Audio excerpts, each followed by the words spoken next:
The Lord of the Rings by J.R.R. Tolkien.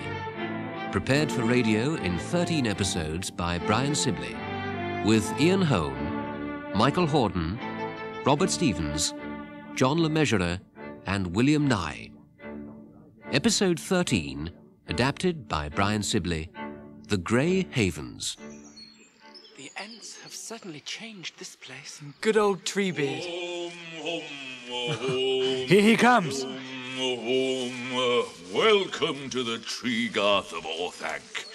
But why do you come here? To see how your work goes, my friend, and to thank you for your aid in all that has been achieved. Well, that is fair enough, for to be sure, Ents have played their part. Tell me, what of the task that I set you? How is Saruman?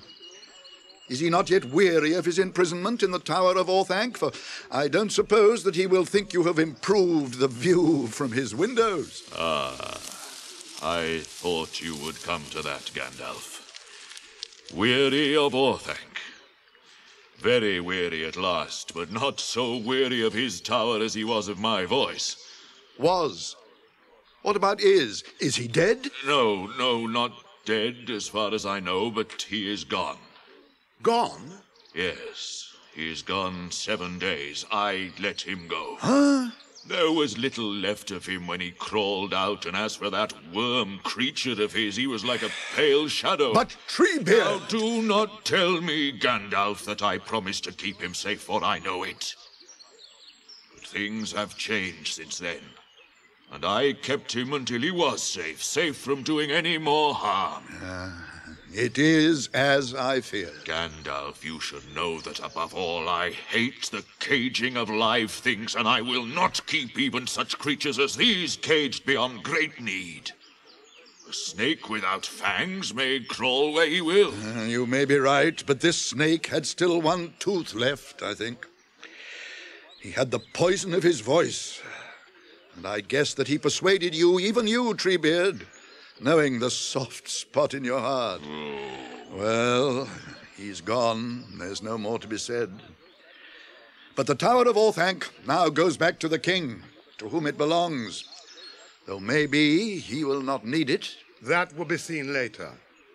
But I will give all this valley to the Ents to do with as they will, so long as they keep watch upon Orthanc, and see that none enter it without my leave. It is locked. I made Saruman lock it and give me the keys. Now I thank you once more, and I bid you farewell. May your forest grow again in peace. When this valley is filled, there is room to spare west of the mountains, where once you walked long ago. We thank you. But I am forgetting my manners. Will you stay here and rest a while? No, Treebeard, for we have a long journey yet before us. Maybe there are some that would be pleased to pass through Fangorn Forest and so shorten their road home. The Lord Aragorn returns to Minas Tirith, and most of the rest of our company go with me to Rivendell. But our friend here, Legolas the elf, may be pleased to accept this invitation. That is so, Master Elrond. Come, Gimli. By Fangorn's leave, we will visit the deep places of the Entwood, and see such trees as are nowhere else to be found in Middle-earth, and thus journey to our own lands in Mirkwood and beyond. I will come with you, for the sake of our friendship, which I hold dear.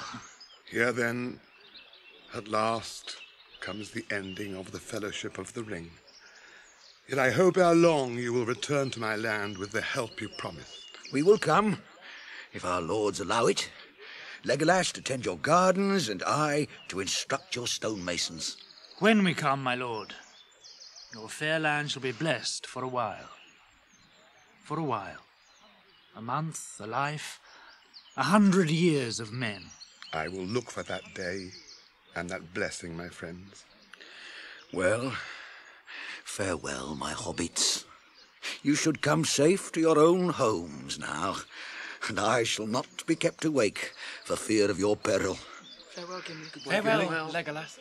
Farewell. We will send word when we may, and some of us may yet meet at times. But I fear that we shall not all be gathered together again.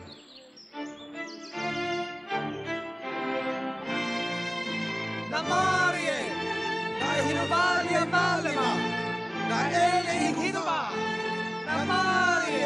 Safe journey, Master Dwarf and Master Elf. Farewell.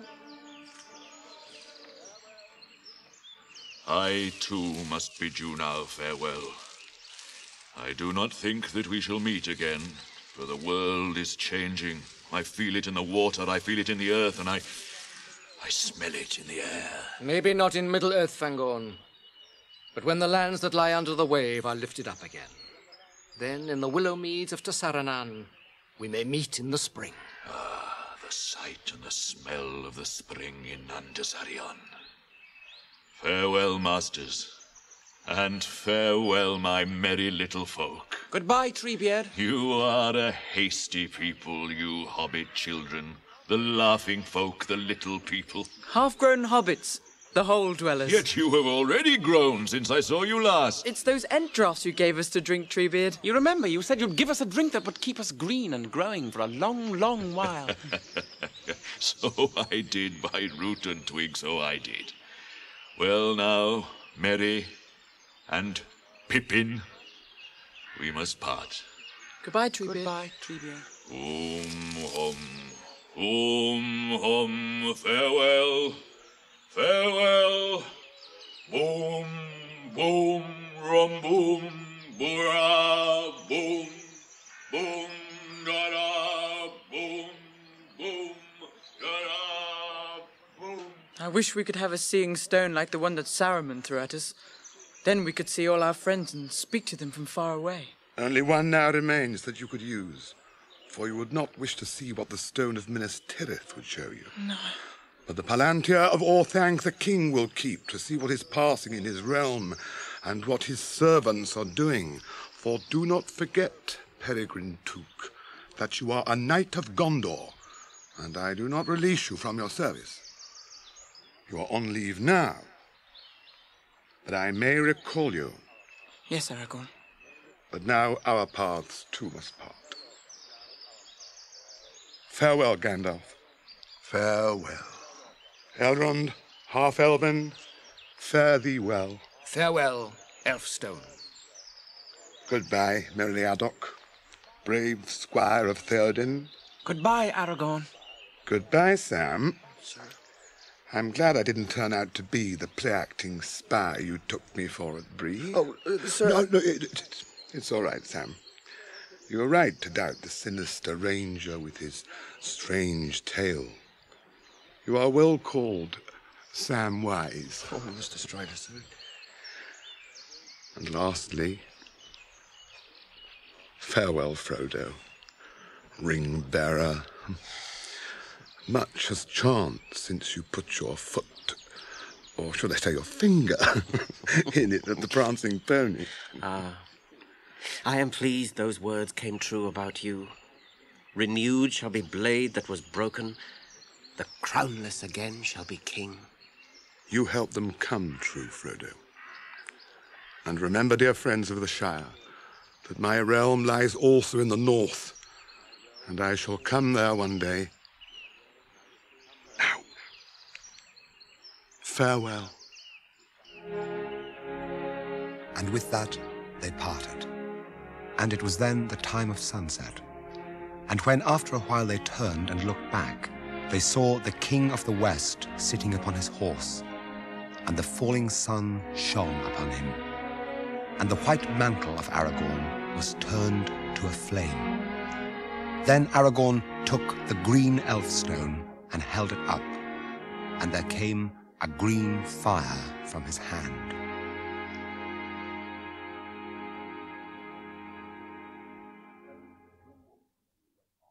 So the dwindling company went on, until at last one evening they came over the high moors to the brink of the deep valley of Rivendell, and saw far below the lamps shining in Elrond's house. And they went down and crossed the bridge and came to the doors, and all the house was filled with light and song, for joy at Elrond's homecoming.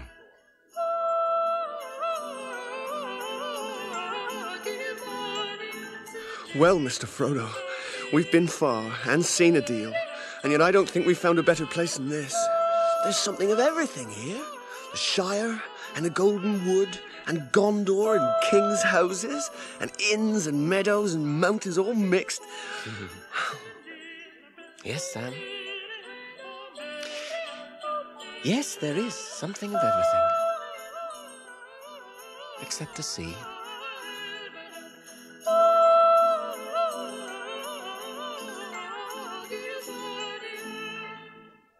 First of all, before they had eaten or washed or even shed their cloaks, the hobbits went in search of Bilbo. They found him all alone in his little room. Ah, hello. So you've come back. And tomorrow's my birthday. Yes, Bilbo, I know. So I wanted to be back in time. How clever of you. Do you know I shall be 129? 29? Yes. In one more year, if I'm spared, I shall equal the old Duke. Yes. I should like to visit him. You will. We shall see. Bilbo, why didn't you come to Aragorn and Arwen's wedding? Oh, I was invited, of course, and I waited for it long enough. But somehow when it came to it, I found I had so much to do here, and packing is such a bother. But now then, you've all been having a lot of adventures, by all accounts.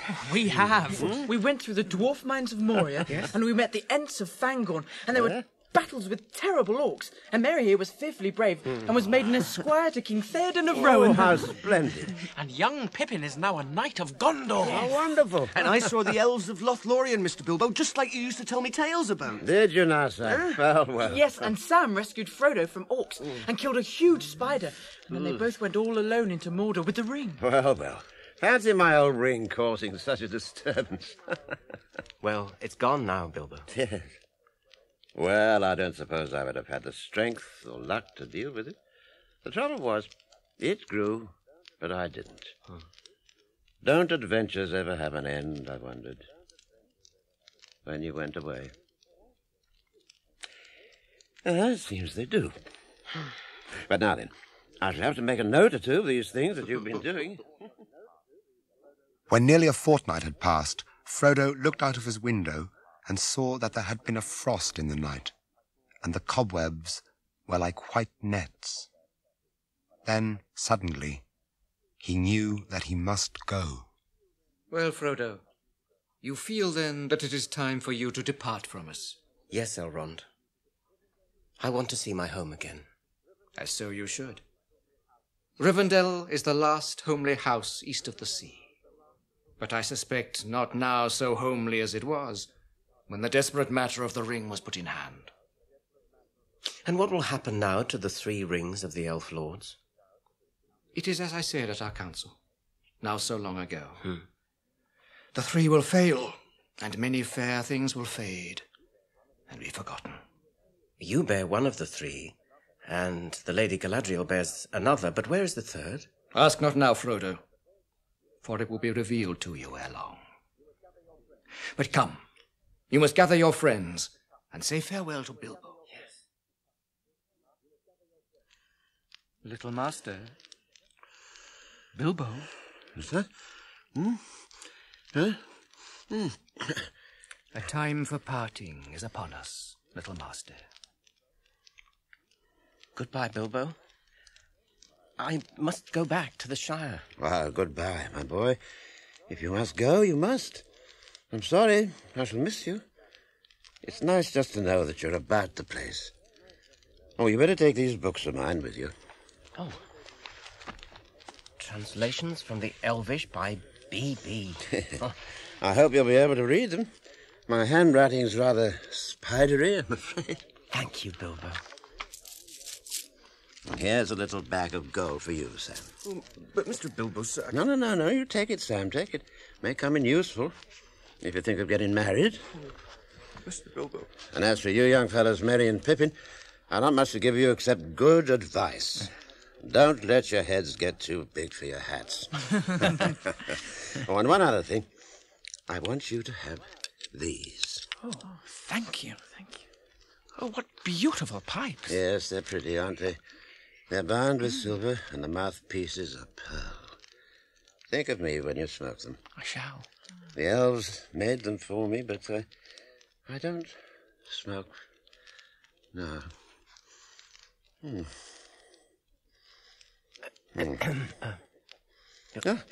Now then, now where were we?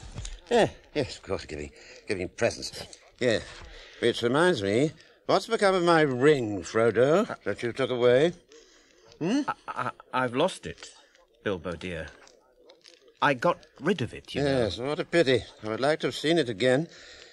Oh, dear, how silly of me. That's what you went for, wasn't it? To get rid of it? Yes, Bilbo.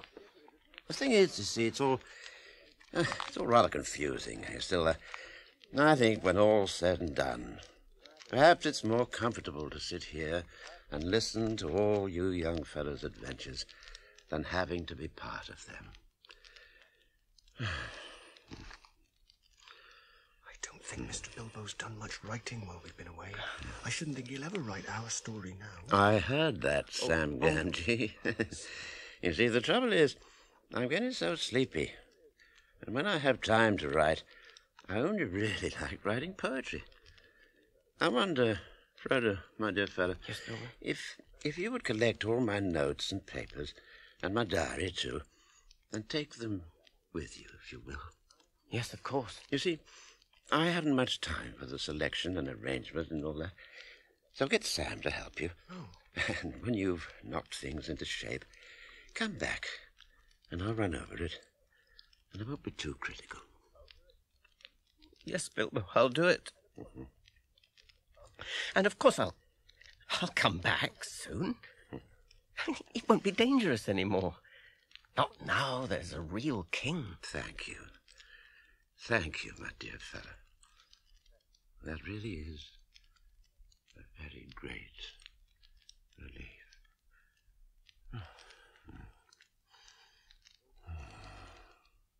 Frodo? Yes, Elrond? I think, Frodo, that maybe you will not need to come back. Unless you come back very soon. Why? About this time of the year, when the leaves are gold before they fall, look for Bilbo in the woods of the Shire. I shall be with him. The next day, Gandalf and the hobbits took their leave of Elrond and his household and turned their faces once more towards the Shire. How far are you going with us, Gandalf? At least as far as Bree. I want to see old barley man Butterbur. This is the ford where we had all that trouble with those riders, isn't it, Gandalf? Yes, Sam, and it was almost a year ago. Are you all right, Frodo? What's the matter, Mr. Frodo? Are you in pain, Frodo? Well, yes, I am. It's my shoulder. The wound aches. And the memory of darkness is heavy upon me. Alas, there are some wounds that cannot be wholly cured. I fear it may be so with mine. Oh, there is no real going back. Though I may come to the Shire, it will not seem the same. For I shall not be the same. I am wounded with knife, sting, and tooth, and a long burden. Where shall I find rest? So it was that near the end of a wild and wet evening in the last days of October, with the rain blowing in their faces from the low clouds that hurried through the darkening sky, the five travellers came to the Prancing Pony at Bree. Oh, ring the bell, Sam. Oh, right on, Mr. Frodo.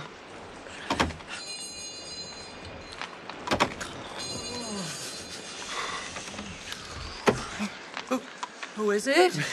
It's us, Snob. We've come back. Oh, well, bless my soul. Mr. Butterbur, Master, they come back. Oh, have they? Well, I'll learn them. Now, see here, you... Oh. Well, I never. Knob, you woolly-pated ninny, can't you give old friends their names? Hello, Mr. Butterbur. Well. And where have you come from? I never expected to see any of you folk again, and that's a fact. Going off into the wild with that Strider and all those black riders about. And I'm right glad to see you. And none more than Gandalf. Well, come in. They're the same rooms as before. They're free. Well, when I say free, I mean they're empty, you know. Most rooms are empty these days. Well, come in. Make yourself at home. Excuse me, Mr. Underhill, but... there I go. I mean, Mr. Baggins and all. I won't make so bold as to suggest you should come to the common room tonight. You'll be tired, but if you could spare me half an hour before you go to your beds, I'd dearly like to have some talk with you.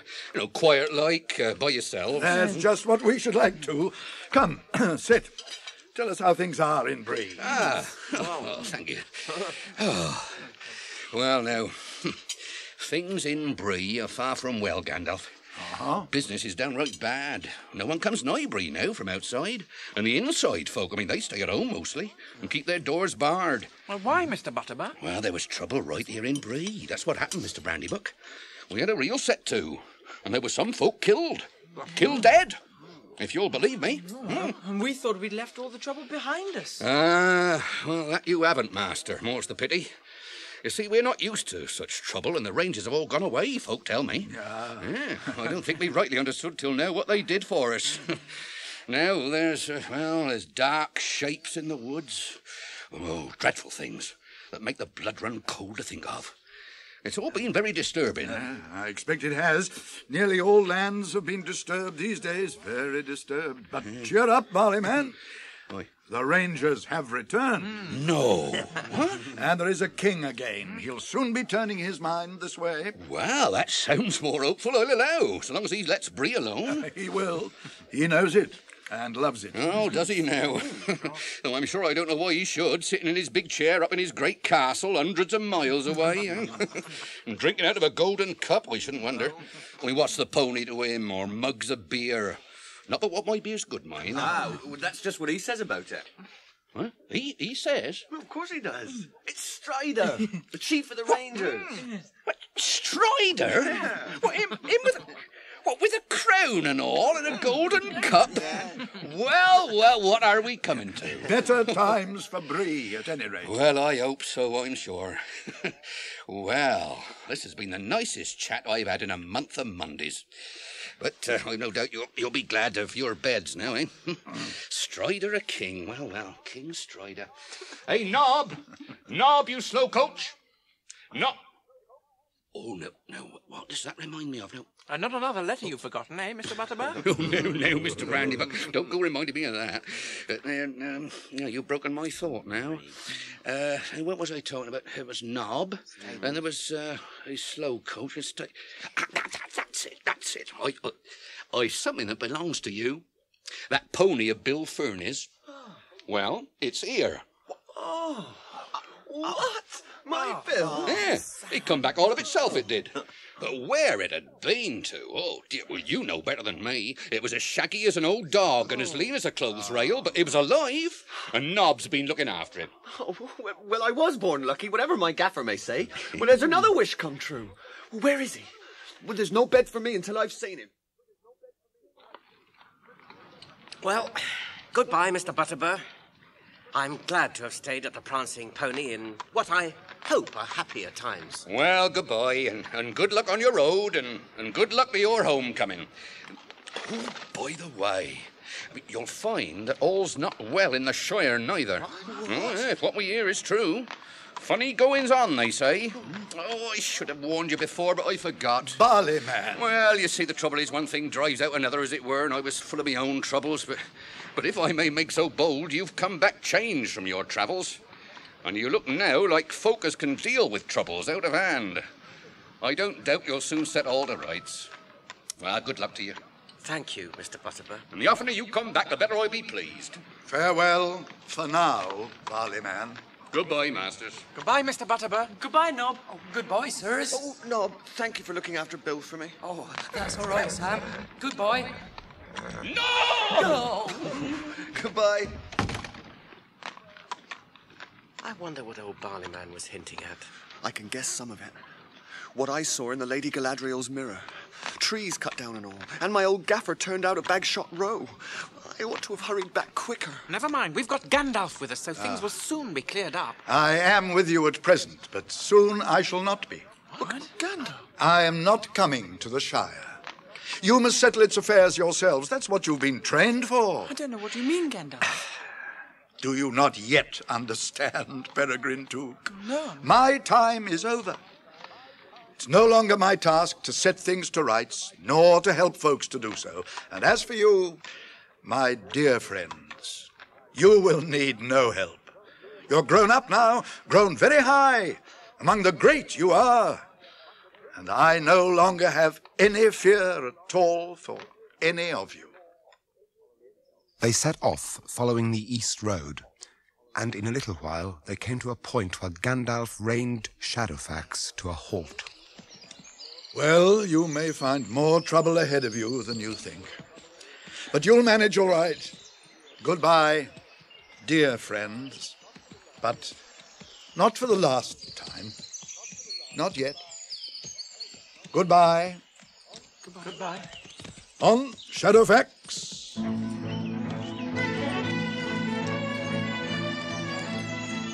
Goodbye, Gandalf. Well, here we are. Just the four of us that started out together. We've left all the rest behind, one after another. Seems almost like a dream that has slowly faded. Not to me. To me, it feels more like falling asleep again. Their return to Hobbiton was one of the saddest hours in their lives. As they drew near, they saw a new mill, a great ugly brick building straddling the stream, which it fouled with a steaming and stinking overflow. But as they crossed the bridge and looked up the hill, they were even more horrified. It's worse even than what I saw in Galadriel's mirror. The chestnuts have gone. Oh. And look at Bagshot Row. It's a gravel quarry. Oh, no. The party tree, where Mr. Bilbo made his farewell speech. Look, they've cut it down. Don't you like it, Sam? No, but then he always was soft. Sandy man. Aye, that's right, lad. Dead sandy man. Do you like my new mill? No, I do not. See here, Sandy man. I've a score to pay in this village, and don't you make it any larger with your jeering, or you'll foot a bill too long for your purse. Things have changed here. Sharky's the boss at Baggins, and he runs the Shire. Huh? He'll soon deal with the likes of you. Well, I think it's about time that someone dealt with this Sharky. Oh, and how are you going to do that? Four of you against Sharky? He's got the means to deal with you, as you'll see soon enough. Oh, Mary, what's happening? We'll find out.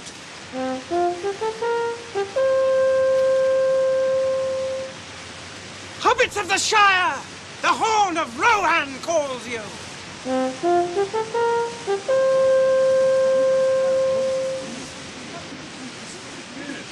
Come out, Hobbits of the Shire! Frodo Baggins has returned! You wait until the boss hears about this. Well, run and tell him if you dare, Sandy man. They're back! Mr. Baggins and his friends are back! And in the nick of time, too. Hello again, my dear hobbits. No, but it's good to see you all again. And you, Mr. Cotton. And young Sam's with you, I see. There you are, Rose. I said he'd come back. Hello, Sam. Hello, Rose. How are you? Oh, fine, thank you, Sam. And you? Been mixing in strange company by the looks of him, Rose. Oh, Dad! Hello, Dad! What's become of your waistcoat, lad?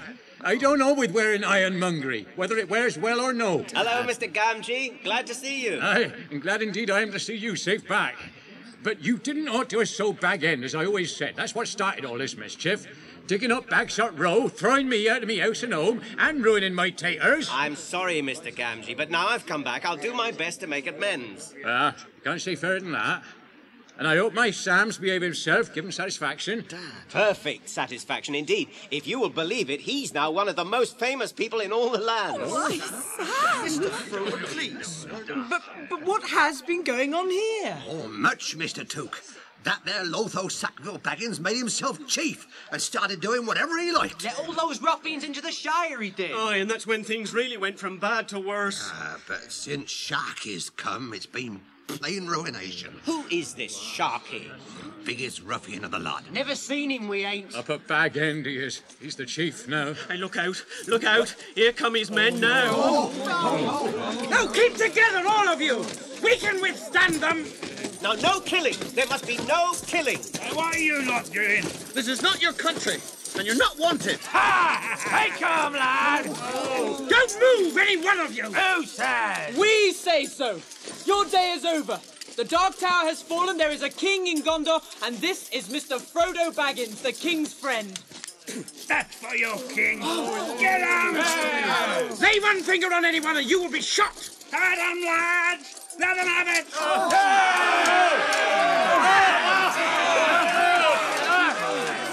Ariander for the Shire!